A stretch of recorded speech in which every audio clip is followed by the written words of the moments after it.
मत होना।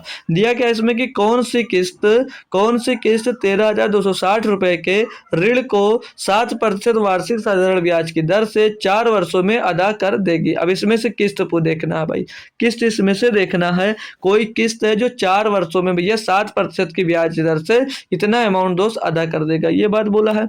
तो हमने क्या कहा, जितनी किस्त बोले उतने बार दोस्त 100 लिख लीजिए। 4 वर्षों में बोला है कि 4 किस्तें होंगी, तो पहली किस्त क्या मान लो, 100 मान लो। पहली किस्त क्या मान लो, 100 मान लो। दूसरी किस्त भी 100 मान लो। तीसरी किस्त भी 100 मान लो और चौथी किस्त भी 100 मान लो। ठीक है, सभी किस्तें 100 मान लो। अब आपने 100 सभी किस्तों को मान लिया। अब जो थर्ड किस्त थी यानी कि तीसरी किस्त थी, अगर इसको तीसरी जगह तीसरे समय पे नहीं देकर इसको सबसे लास्ट में चुकाना होता तो इस पर ब्याज कितना लग जाता भैया, इस पे 7% का ब्याज लग जाएगा।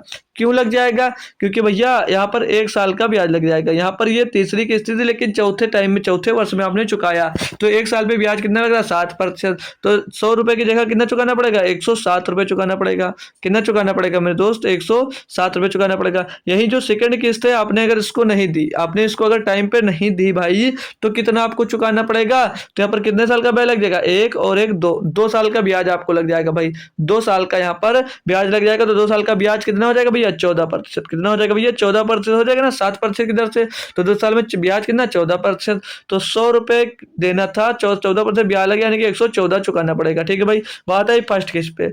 जब फर्स्ट किस्त पे आते हो दोस्त, तो आपको फर्स्ट किस्त आप लोग टाइम पर अगर नहीं दिए भाई, सबसे लास्ट में अगर आपको देना है, तो कितने वर्ष का ब्याज लग जाएगा, 3 वर्ष का। 3 वर्ष का ब्याज लगेगा और दर 1 वर्ष में कितना, 7%, यानी कि कितने परसेंट ब्याज लग जाएगा, 21%।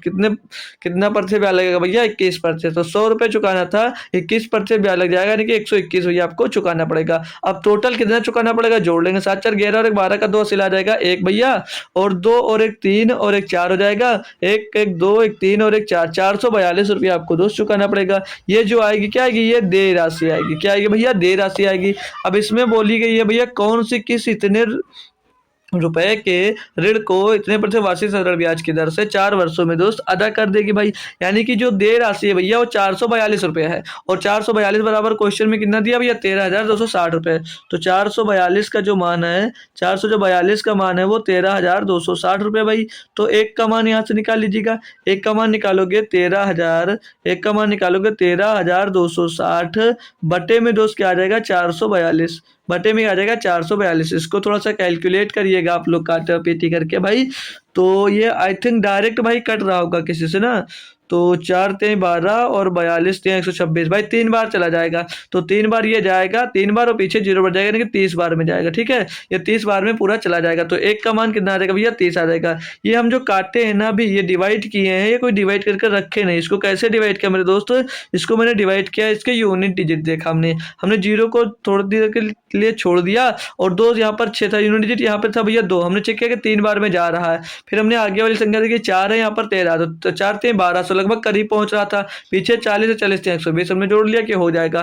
तो यहाँ से कैलकुलेशंस को आप लोग भाई आसान बना सकते हो। ठीक है भाई, तो चलिए कोई दिक्कत कोई परेशानी है तो नहीं भाई, यहाँ तक बात समझ में आ गई। एक का मान कितना आ गया, 30 आ गया। क्वेश्चन में पूछा क्या भैया, कौन सी किस्त पूछा जा रहा, और एक किस्त कितने की भैया, 100 रुपए की। तो 1 बराबर 30, तो 100 बराबर कितना हो जाएगा, 30 गुणे 200 होगा, तो कितना आ जाएगा, 3,000। यानी कि किस्त कितनी होगी आपकी, 3,000 रुपए की।